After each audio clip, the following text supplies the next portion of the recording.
হে নমস্কার বাঙালি, কেমন আছো সবাই? তো বন্ধুরা, আজকের এই ভিডিওটা আমি তোমাদেরকে এমন একজন প্রতিভাবান চোরের কথা বলবো যার প্রতিভা দেখে তোমার মাথা হ্যাং হয়ে যাবে। চলো বেশি দেরি না করে ভিডিওটা শুরু করা যাক। আমি 1.5 বছর ধরে বিশ্বাস চুরি করেছি। কি কারণে করে?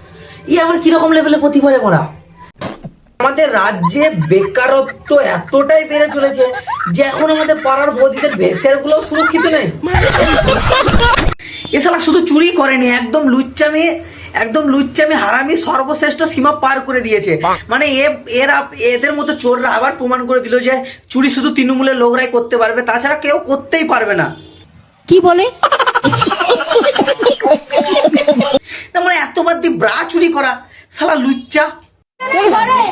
আমি 1.5 বছর ধরে বিশ্বাস চুরি করেছি। কি কারণে করে? মানে তুই বোকাচোদা যেরকম প্রতিভা দিয়ে পাড়ার বৌদিদের ব্রা গুলাকে হাফিস করে দিয়েছিস এই গত 1.5 বছর ধরে, এই গত 1.5 বছরে তুই যদি ঠিক মতন পড়াশোনা করতিস তোর একটা সরকারি চাকরি অবশ্যই হয়ে যেত।